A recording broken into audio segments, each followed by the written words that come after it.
भव्यात्मा आचार्य पूज्यपाद स्वामी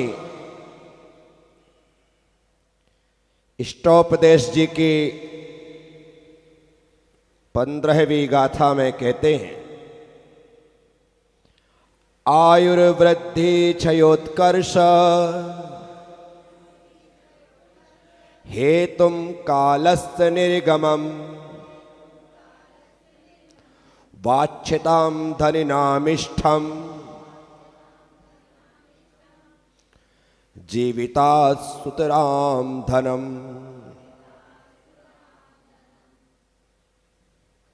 वांछितां धनिनाम, जो धन की इच्छा करते, अर्थात जो धन को चाहते हैं, अर्थात जिन्हें धन अत्यधिक इष्ट है, ऐसे लोभी लोग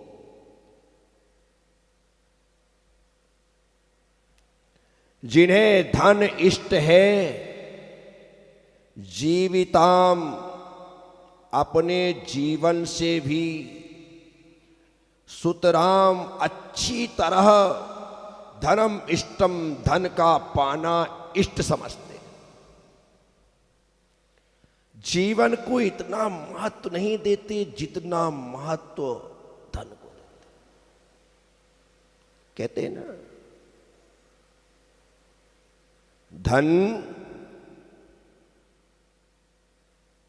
धन को लोग जान से भी ज्यादा प्यारा समझते। कभी कोई लूटने आ जाए, कभी कोई चोरी करने आ जाए, तो हमारे पास शक्ति सामर्थ्य ना होने के बावजूद भी हम धन को बचाने के लिए उससे भिड़ जाते हैं, परिणाम मृत्यु होता है। क्योंकि सामने वाला तो पूरी तैयारी से आया है, उसके पास अस्त्र शस्त्र सब कुछ है, वो तुम्हें कुछ सुंघा करके बेहोश कर सकता है, वो रस्सियों को साथ लाया है, तुम्हें किसी चेयर से, किसी पलंग से, किसी बेड से बांध सकता है, वो तुम्हें किसी कमरे के अंदर बंद करके ताला लगा सकता है, वो ज्यादा जिद करने पर, विरोध करने पर शूट कर सकता है।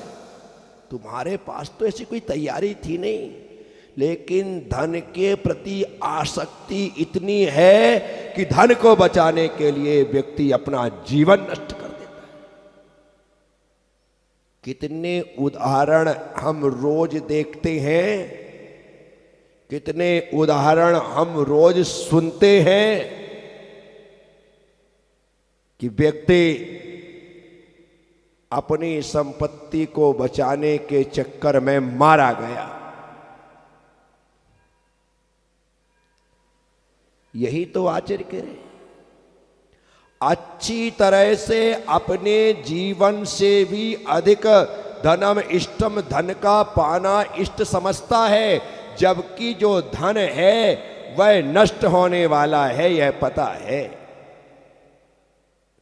स्थायी है क्या?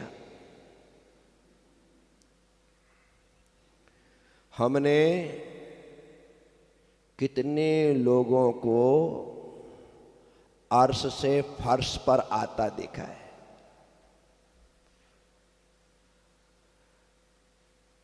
जो करोड़ों से खेलते थे, आज रोडों पर पड़े हैं।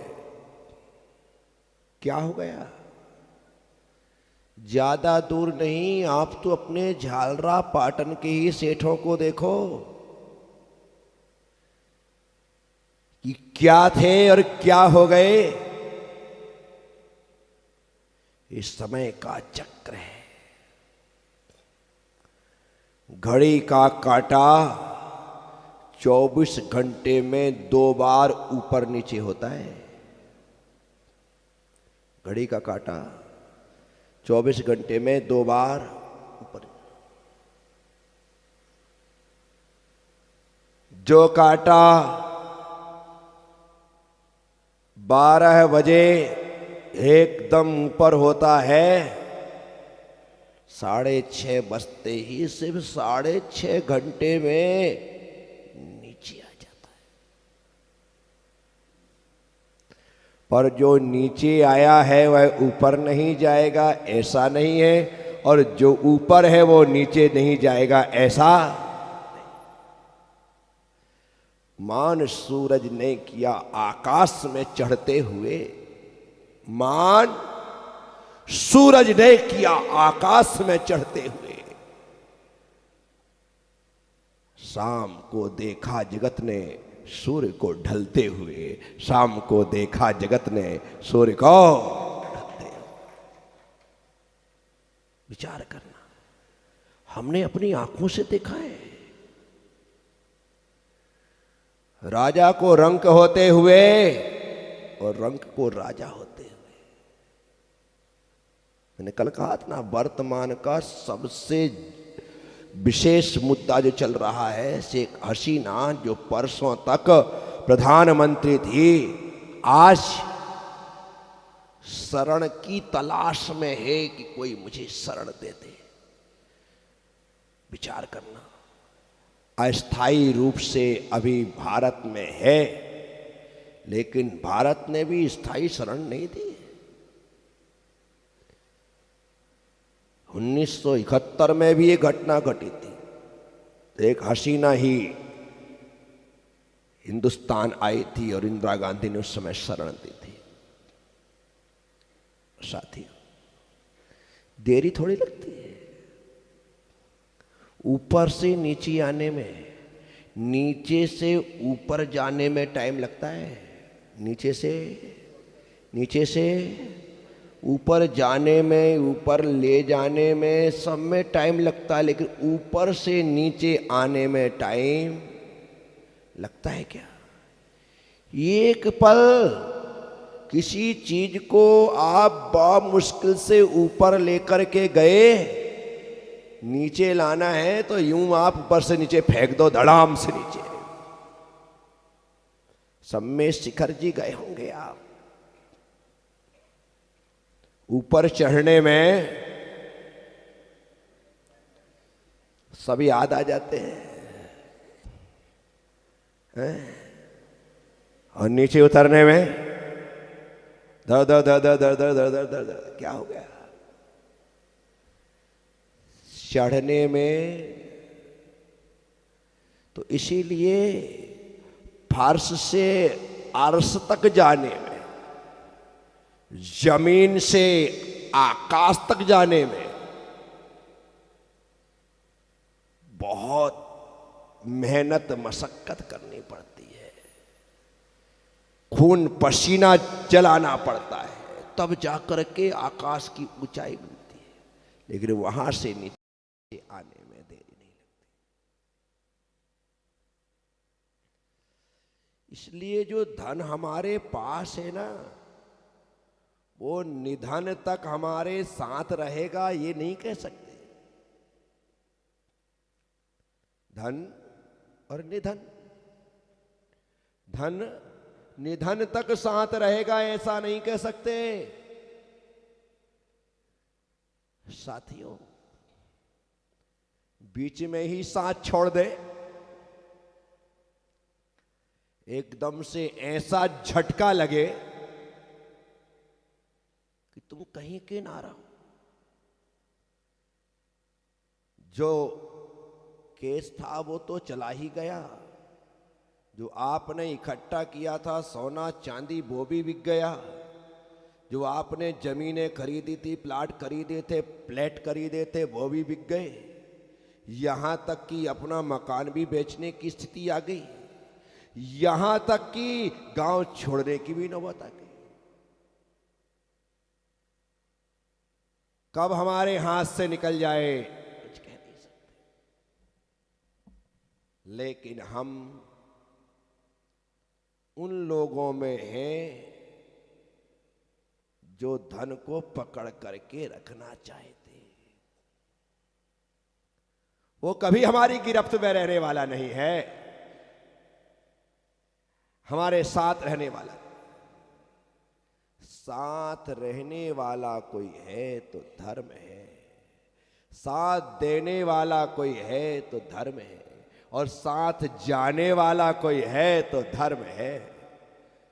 साथ देने वाला, साथ रहने वाला, साथ जाने वाला सिर्फ धर्म। धन तो न साथ देता है, न साथ रहता है, न साथ जाता है, और फिर भी हम उसके पीछे नहा धो करके पड़े।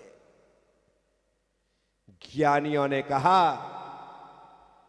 जिस धन को तुमने ताज बना करके माथे पर धारण कर रखा है, वह धन माथे का ताज नहीं, पैरों की जूती है।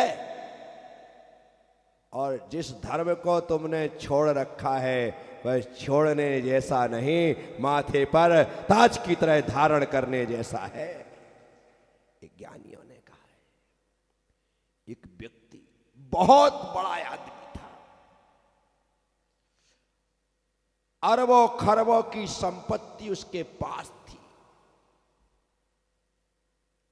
रोज रोटी के स्थान पर सोने की दिनार भी खाता तो भी उसकी संपत्ति खत्म होने वाली। लेकिन कंजूस मक्खी जूस, इतना कि ना खा सके ना खिला सके। एक दिन नानक जी का उसके नगर में आना हुआ। उसे इच्छा हुई कि क्यों ना मैं नानक जी को अपने घर बुला करके भोजन कराऊं।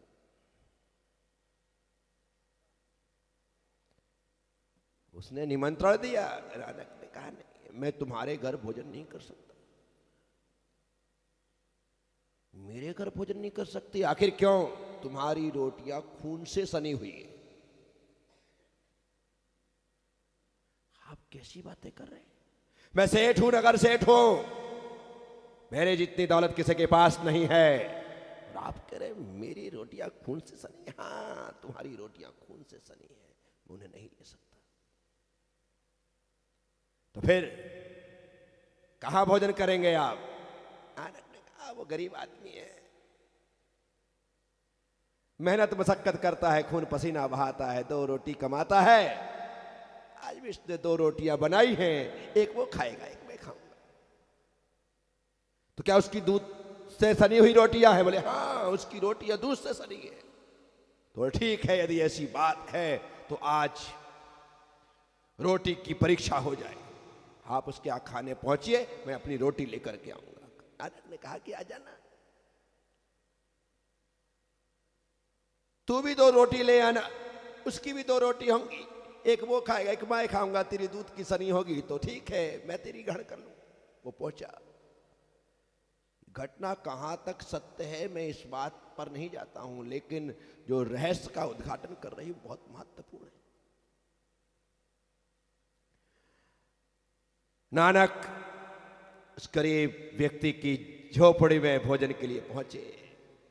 2 रोटी बना रखी थी उसने, मोटी मोटी, हाथ से ही थोप करके।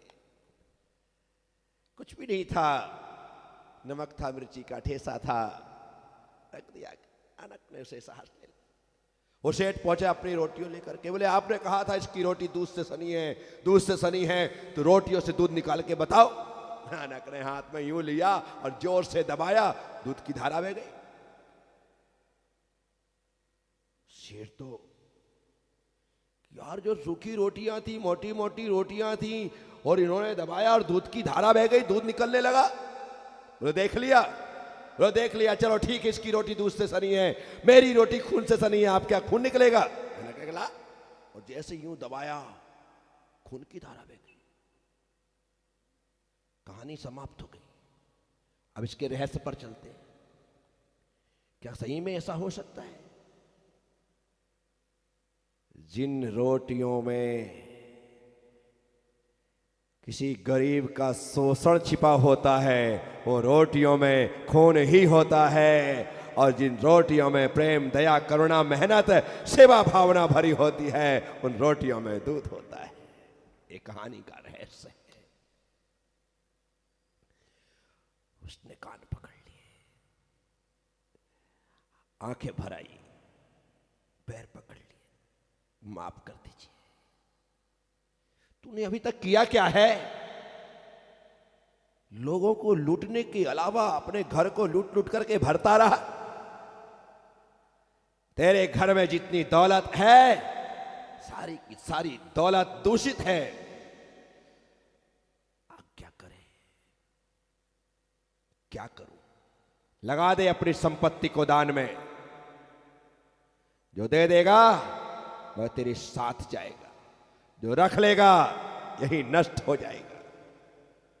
कहते हैं नानक के पैर पकड़ करके उसने कहा, आज से मेरी संपूर्ण दौलत परोपकार के लिए ही होगी। और उसने गुरु आज्ञा को स्वीकार करके अपनी संपत्ति को दान धर्म में लगा दिया। साथियों, ये सच्चाई है। सिर्फ आप लोगों को बरगलाने के लिए सुनाई जाने वाली कथा नहीं है, कहानी नहीं है, ये सच्चाई को दिग्दर्शित करती है। इंदौर के सेठ थे सर सेठ हुकुमचंद जी साहब। एक बार कुछ पत्रकार उनके पास पहुंचे अखबार की न्यूज बनाने के लिए। उस समय भी अखबार निकलते थे, कम निकलते थे, लेकिन निकलते थे। जाकर के पूछा कि सेठ साहब, आपके ऐश्वर्य को, आपके वैभव को, आपके सुख को देख करके आपसे कुछ पूछने का मन है, क्या आप सही तरीके से जवाब दे सकेंगे? सेठ साहब ने कहा, पूछो पूछो, मैं सभी बातें आपसे बिल्कुल ईमानदारी से कहूंगा। सेठ साहब, हमारा पहला ही प्रश्न है कि आपके पास कितनी संपत्ति है, आप इसका खुलासा करें। आप कितनी संपत्ति के मालिक हैं? सेठ साहब ने हिसाब लगाया, कहा 20 लाख। जैसे ही 20 लाख बोला, पत्रकारों ने जवाब लिखने के स्थान पर प्रति प्रश्न किया कि सेठ साहब, झूठ की भी एक हद होती है। आप कह रहे हैं मेरी संपत्ति सिर्फ 20 लाख की है।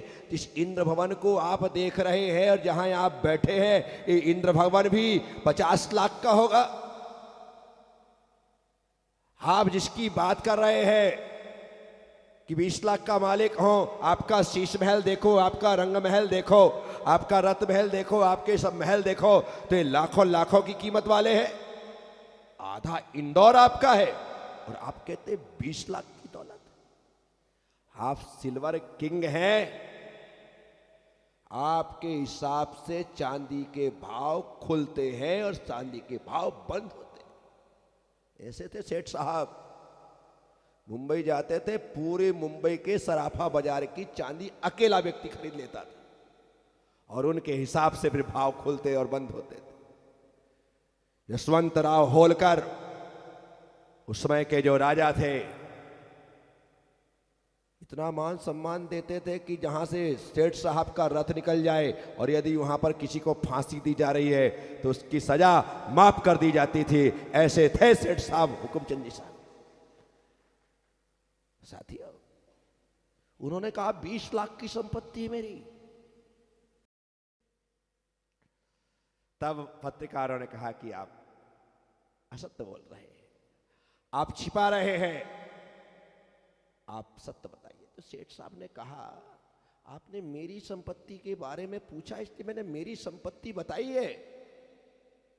अभी तक मैंने सिर्फ अपने हाथों से 20 लाख रुपए दान किए। अभी तक मैंने अपने हाथों से 20 लाख रुपए दान किए हैं और जितना मैंने दान दिया है वो मेरी संपत्ति है। ये तो किसके पास जाने वाली है मुझे पता नहीं है, इसलिए मैंने अपनी संपत्ति का जिक्र किया है। समझ रहे हैं?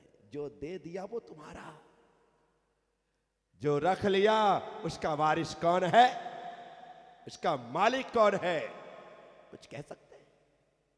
आपके बेटे को मिलेगी, रेड पड़ेगी तो कोई सरकार ले जाएगी, कोई चोर चुरा के ले जाएगा तो उसकी हो जाएगी, कहीं गिर पड़ेगी और किसी को मिल जाएगी तो उसकी हो जाएगी।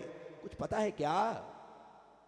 जो तुमने दिया है वो तुम्हारी है, उसका फल तुम्हें ही मिलने वाला है। और जो तुम्हारे पास दबी हुई रखी है उसका वारिस कौन है, उसका मालिक कौन है? इसलिए आचार्य पद्मनंदी स्वामी पद्मनंदी पंचविंशतिका में ग्रस्तों को संबोधन देते हुए कहते हैं, देव पूजा, गुरुपास्ति, स्वाध्याय, संयमस्तपस्, दानश्चेति गृहस्थाणाम षट्कर्माणि दिने दिने, श्रावक को इन षट्कर्तव्यों का पालन दिने दिने प्रतिदिन करना चाहिए। रोज रोज देने की आदत डालो। जब रोज कमाते हैं तो रोज देना भी आना चाहिए। हर व्यक्ति को अपने बिजनेस में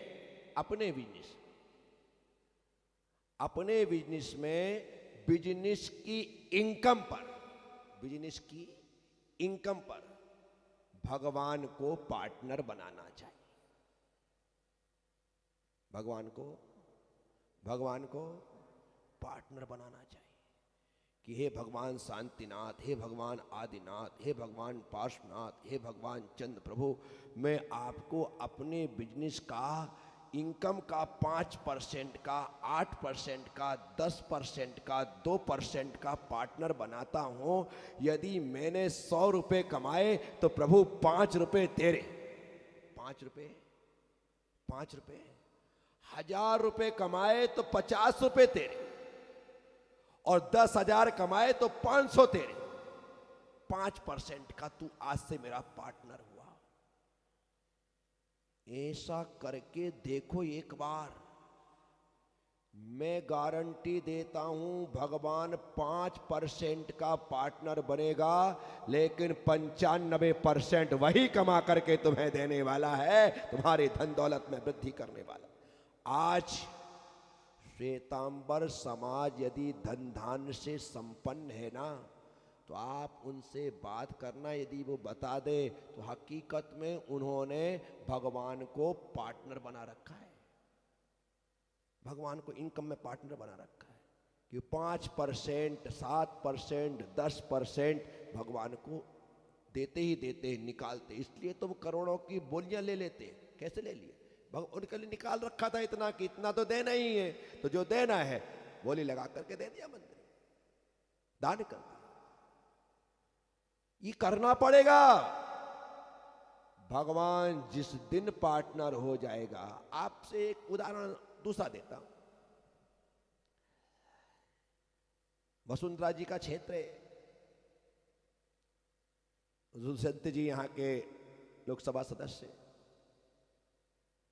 सालों से मैडम यहां पर राज कर रही है और बराबर तरीके से आए। जो बड़े लोग होते हैं वो आपके बिजनेस में पार्टनर हो जाए। क्या हो जाए? आपके बिजनेस में आपके वो पार्टनर बनने से ही टेंशन खत्म हो जाता है कि भाई बाहर की तो कोई झंझट है नहीं, क्योंकि जो भी आएगी वो निपट लेंगे। बोलो ना, हाँ या ना, कि भाई वो तो सब निपट लेंगे, मेरा तो फोकस सिर्फ काम पर है, बाकी बाहर की समस्याओं से वे निपट लेंगे। सिर्फ वो पार्टनर है, इसलिए आप इतने टेंशन फ्री हो। कोई बड़ा व्यक्ति आपके बिजनेस में पार्टनर है, इसलिए आप बाहर की समस्याओं का टेंशन आपको नहीं। बस इसी तरह भगवान यदि तुम्हारे बिजनेस में पार्टनर हो जाए तो बाहर की सारी समस्या वही निपटाएगा। तुम्हारा तो दिमाग सिर्फ व्यापार में फोकस करना है, इसके अलावा और कुछ नहीं करना है। करके देखो। जिन कामों में सफलता नहीं मिलती है ना, उनमें भी सफलता मिलने लगेगी। कौन पार्टनर ऐसा होगा जो अपना काम बिगाड़ेगा? बताओ, कौन ऐसा होगा?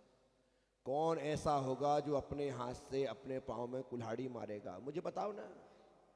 नहीं, यदि उसे लॉस लगेगा तो मुझे भी लॉस लगेगा, ये बात पक्की है। करके देखिए, आपको इसका रिजल्ट दिखाई देगा। क्योंकि लेने वाला सिर्फ लेता नहीं है, लेने वाला देता भी है। और फिर लेने वाला भगवान हो तो फिर वो देने से कैसा चूक जाएगा, ये विचार करने जैसा है। Try again. बात समझ में आए? करके देखो। 2% का बनाओ, ज्यादा तुम्हारी हिम्मत ना हो छोड़ने की तो 2% का बना लेना कि प्रभु मैं इससे ज्यादा नहीं दे सकता, 2 रुपया 100 रुपये में तेरे चलेगा। वो इसमें भी खुश है। तुम वैसे भी भंडार में डालते क्या, एक का सिक्का ही तो डाल रहे हो। कल हमारे समाज के लोग सिक्के गिन रहे थे इतने सारे, बोले बहुत। जब तुम्हारा बच्चा 1 रुपया से संतुष्ट नहीं होता, आज आप अपने बच्चे को 1 रुपया देके बताओ, हैं? बताओ आप। बच्चा 1 रुपये नहीं ले रहा। बच्चा तो छोड़ो, जो भिखारी है ना वो भी नहीं लेते। वो कहते हैं साहब मार्केट मत बिगाड़ो। 1 रुपये में क्या होता है, आप 1 दोगे तो सब देख करके सभी 1-1 देंगे, तो वो भी नहीं लेना चाहता। साफ मना कर देता है कि 1 रुपये में तो कट चाय भी नहीं मिलती, वो मना कर देता है। विचार करो। और हम आज भी भंडार में 1 रुपये डाल रहे हैं। थोड़ी तो शर्म करो, है? आने वाले समय में भंडार से 1 का सिक्का कभी नहीं निकले, ऐसा प्रयास होना चाहिए। लेकिन लोग ऐसे डाल रहे, चावल की डिब्बी में सिक्के रख लेते हैं, उसी से काम चल जाता है। गजब हो गया। गलत है। जब सर्वत्र वह निषिद्ध हो गया है, वह सिक्का चल नहीं रहा है, कोई ले नहीं रहा है, तो भगवान को क्यों चला रहे? कम से कम 10 रुपया डालो, 20 रुपया डालो। आजकल तो 10 रुपये में बिस्लरी की बोतल नहीं आती, वो भी नहीं आती। तुम्हें पानी पीने को नहीं मिल रहा 10 रुपये में, और तुम 10 रुपये में भगवान से संसार की सारी दौलत मांग रहे हो, कैसे प्राप्त होगा? विचार तो करो। ये खुद समझने की बात है, पर लोग क्यों नहीं समझ रहे हैं, समझ में नहीं आता है। साथी, हमें इन सब बातों पर विचार करना चाहिए। इतना लोभ अच्छा नहीं है कि तुम भगवान को ही लपेटे में ले लो, उसके लिए ही इतना सोचना पड़े। नहीं, भगवान के लिए तो मन से कहा करो कि हे प्रभु, मेरे पास जितना है सब तेरा है, तेरे कारण ही तो ये सब कुछ है। मेरे घर में दौलत है तो हे मालिक तेरी बदौलत है, तो नहीं होता तो आज घर में कुछ नहीं होता। तेरी मेहर, तेरी कृपा, तेरी नजर ऐसी पड़ी है कि धन धान से समृद्ध हो। इसलिए तेरे लिए क्या सोचना, तेरे लिए तो मैं सब कुछ कंझावर करने को तैयार। तो ऐसा विचार करके चलो। तो भगवान को अपने बिजनेस में जो इनकम हो रही है उसका पार्टनर बनाओ। 5% का, 2% का, 10% का, तुम्हारे ऊपर। वैसे तो हम यदि आचार्य जिनसेन स्वामी के पास चले तो वे आदि पुराण जी में लिखते हैं कि श्रावक को अपनी कमाई का 6वां हिस्सा दान में देना चाहिए। कौन सा? 6वां हिस्सा। अब 6वां हिस्सा का लगा लो कितना जाएगा।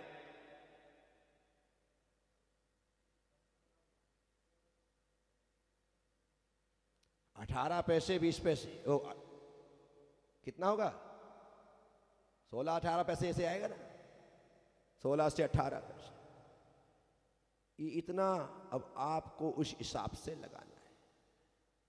ये भगवान की आज्ञा है कि 1 रुपए में 16 पैसे आपको भगवान को देना है। ऐसा आचार्य जिनसेन स्वामी ने लिखा। मैं कहता हूं ये आपको 6वां हिस्सा भारी लगता है, 10वां हिस्सा दो। 10वां हिस्सा भारी लगता है, 50वां हिस्सा दो,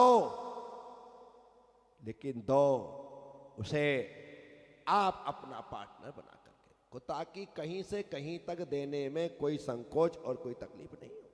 भाई देना है तो देना है, ये मेरा है ही नहीं। जो मेरा नहीं होता ना उसमें ममत्व नहीं होता, जो मेरा होता है उसमें ममत्व होता है। जो मेरा है ही नहीं मुझे देना है। जो लोग आजकल जमीन जायदाद के ब्रोकर बन करके घूम रहे हैं, जो लोग ये काम कर रहे हैं,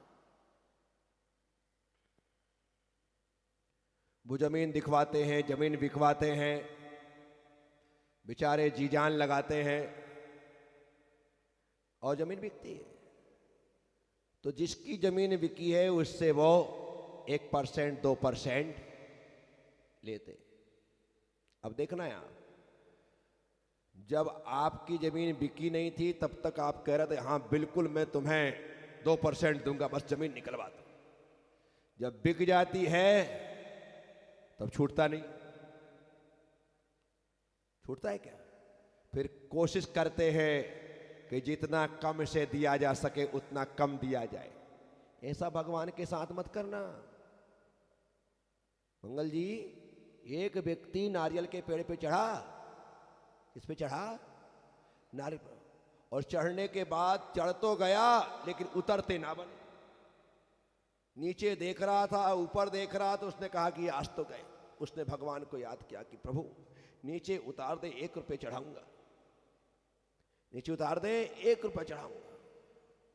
किस्मत की बात, उसने भगवान से प्रार्थना की, भगवान ने प्रार्थना सुन ली और वो नीचे उतर आया। नीचे उतरने के बाद उसने पेड़ को ढोंक लगाई, पेड़ को ढोंक लगाई और भगवान से कहा कि हे मालिक, ना अब कभी चढ़ूंगा ना कभी चढ़ाऊंगा। क्या? ना कभी चढ़ूंगा ना कभी। ऐसे बेईमान लोग होते हैं, कमिटमेंट करके आ जाते हैं और यहां पर आकर के बदल जाते हैं। आपने यदि पार्टनर बनाया है तो ईमानदारी से कहीं ऐसा ना हो कि बेचारे के साथ आप कोशिश करते हो फिर लोभ आ जाए। क्योंकि जब जब हमने इस प्रकार से किया है, आवक बढ़ती है, आवक बढ़ती है तो पार्टनर का हिस्सा ज्यादा दिखाई देता है। वो ज्यादा दिखाई देता है तो लोभ आ जाता है, और उस समय यदि लोभ आकर के तुमने रोक लिया तो याद रखना जितना आया है ना, अब वो मूल सहित जाएगा। कैसे जाएगा? मूल सहित जाएगा। इसीलिए सबके साथ बेईमानी करना, भगवान के साथ कभी बेईमानी, क्योंकि उसे सब कुछ पसंद है, बेईमानी पसंद। मैं आपसे कह रहा हूं, ये लोभ है जो जीवन को नष्ट करने के बाद भी धन को नष्ट नहीं होने देना चाहता। समय, आचार्य कह रहे, कालस्य निर्गमम, समय के व्यतीत होने पर क्या होता है? आयु का क्षय होता है। क्या होता है? आयु, आयुर्वृद्धि छित कर से आयु का क्षय हो रहा है और धन की वृद्धि होती, धन बढ़ जाता है। आपके पास बचपन में क्या था, जवानी में क्या था, बढ़ता चला जाता है। अब देखो आप, यहां पर ये बात कही जा रही है कि समय निकलते निकलते आयु क्षय को प्राप्त होती है, धन की वृद्धि होती है। ऐसे में आदमी अभी भी धन को ही बचाना चाह रहा है, अपने जीवन की परवाह उसे जरा भी नहीं है। आयु क्षय को जो घट रही है, खत्म हो रही है, उसे बचाना भाई। धन को बचा करके क्या मिलेगा? लेकिन जिंदगी समाप्त हो जाती है, लेकिन लोगों का, व्यक्ति का लोभ छूटता नहीं है, घटता नहीं। हम सिर्फ पढ़ कर के खुश, लोभ पाप का बाप बखानो, पढ़ते हो ना? कहाँ है 10 लक्षण पर्व की पूजा? लोभ पाप का बाप बखाना, पढ़ते बस है, लेकिन लोभ करना नहीं छोड़ते हैं। संतुष्टि को धारण करिए और अपने जीवन को धर्म के साथ व्यतीत करिए, तभी जाकर के आपको, हमको इहलोक का और परलोक का सुख नसीब होगा। तो दोनों लोकों का सुख सिर्फ और सिर्फ धर्म से मिलता है। धन तो इस भाव में भी दुख का ही कारण बनता है, ऐसा हमने देखा है। भाई भाई लड़ते हैं तो धन के कारण, धर्म के कारण नहीं लड़ते। देखा कभी दो भाइयों में झगड़ा हो रहा हो कि नहीं मैं मंदिर जाऊंगा, मैं पहले अभिषेक करूंगा, मैं पहले पूजा करूंगा, तू नहीं जाएगा, तू रोज रोज जाता है, कोई कहेगा? धन के लिए लड़ते हुए तो हमने देखा, लेकिन धर्म के लिए कभी कोई लड़ रहा हो ऐसा नहीं देखा। मैं बुजुर्गों को नसीहत देता हूं, ये नसीहत देता हूं कि मरने के पहले वसीयत लिखो। तो वसीयत में यह लिख करके जाना कि मेरी संपत्ति का हकदार वही होगा, मेरे धन का हकदार वही होगा जो मेरे धर्म को स्वीकार करे। मेरे धर्म को मैं रोज मंदिर जाता था, मैं रोज अभिषेक करता था, मैं रोज पूजा करता था, मैं रोज स्वाध्याय करता था, मैं साधुओं की सेवा करता था, उन्हें आहार देता था, संयम का पालन करता था, दान धर्म में मन लगाता था। जो मेरे धर्म को बंटवारे के रूप में, हिस्से के रूप में स्वीकार करेगा, वह बच्चा मेरी संपत्ति का अधिकारी है, ये संपत्ति उसे बांट दी जाए, उस ले ले। ऐसा पहला पॉइंट लिखना। जो धर्म नहीं लेगा उसे धन नहीं मिलेगा। जिनके दादा ने, परदादा ने मंदिर बनाया, आज उनके पोते पड़पोते मंदिर में रंग रोगन करवाने को तैयार नहीं है, मंदिर में आने को तैयार नहीं है, कभी अभिषेक पूजा को तैयार नहीं है। क्या हुआ? गलती कर दी उन बुजुर्गों ने। ये दौलत बांटने के पहले धर्म बांट देते तो आज उनके पास धन भी होता और धर्म भी होता। तो मैं आप सबसे कह रहा हूं, उन्होंने गलती की, लेकिन आप मत करना, आप मत करना, अभी से बता देना। और वसीयत की 2 कॉपी बनाना। कितनी? 2 कॉपी बनाना। एक घर में अपनी अलमारी में ताला लगा करके बढ़िया से पैक करके रख देना, और एक समाज के अध्यक्ष को मंदिर में दे देना कि मेरी मरने के बाद ये वसीयत खोली जाए, ताकि बेटे बेईमानी करें, फाड़ करके फेंक करके करें तो तुम्हारे पास रहेगा ये दस्तावेज। वो देखे कि बाप तो मर गए, अब क्या होना है, फाड़ करके उसी के तुम्हारे साथ ही जला दे, क्या कर दोगे? एक मंदिर में दे करके रखना कि यदि मेरे बच्चे धर्म का बंटवारा करें तो धन उनको दे देना, और धर्म का बंटवारा ना करें तो मेरी सारी संपत्ति में मंदिर के नाम करता हूं, मंदिर को दान करता हूं। आप देखना ना वो धर्म को स्वीकार करें तो कहना धन पीढ़ी दर पीढ़ी नहीं, धर्म भी पीढ़ी दर पीढ़ी चलना चाहिए, वह भी हमारे हिस्से में आना चाहिए। मुझे बड़ा अच्छा लगता है जब पदमचंद जी अनोपड़ा भगवान की सेवा पूजा करते हैं। मुझे उससे ज्यादा अच्छा लगता है जब मनीष अनोपड़ा भगवान की सेवा पूजा करता है। मुझे उससे और अच्छा लगता है जब उसका बेटा भगवान की सेवा पूजा करता है। तब लगता है कि पदमचंद जी अनोपड़ा जब भी संसार से जाएंगे खुश होकर के जाएंगे कि मैं अपनी धर्म की विरासत अपने बेटे और पोतों को दे करके जा रहा हूं, मैं निश्चिंत हूं। ये खुशी होगी कि एक साथ तीनों पीढ़ियां बैठ करके पूजा पक्ति सेवा कर रही हैं। ये जरूरत है। ये उदाहरण दे रहा हूं मैं आपको। साथियों, सीखने जैसा है, समझने जैसा है। हम जिस दिन इस बात को समझ जाएंगे, अभी तो हमारा बेटा नहीं आता है, कोई बात नहीं, आपको फिक्र ही नहीं। क्यों? बेटा तुमसे बड़ा हो गया, ये तुम्हारी बात नहीं मान रहा है, आज ऐसा कर रहा है अपने हाथ से अपने इकलौते बेटे को धक्का देके घर से बाहर निकाल दो। चल निकल, रेंट का मकान ले, खुद कमा खुद दमा, मेरी संपत्ति पर दिमाग लगाना नहीं। यदि धर्म करेगा तो मेरे साथ रहने का अधिकार, मंदिर जाएगा तो मेरे साथ रहने का अधिकार, अभिषेक करेगा तो मेरे साथ रहने का अधिकार, पूजा करेगा तो मेरे साथ रहने का अधिकार। निकल, तेरे लिए कमाया है, गारंटी देता हूं दूसरे दिन से अकल ठिकाने ना आ जाए। नहीं, छोटा है, बेटा है, बड़ा होकर कर लेगा, अभी उम्र ही क्या है, सिर्फ तुम्हारे जलाने का काम करेगा, इससे ज्यादा और कुछ नहीं। आज से ही करना पड़ेगा, तब जाकर के स्थिति निर्मित होगी। और हम सोचते हैं बच्चा ही तो है, अभी तो इसकी उम्र ही क्या है।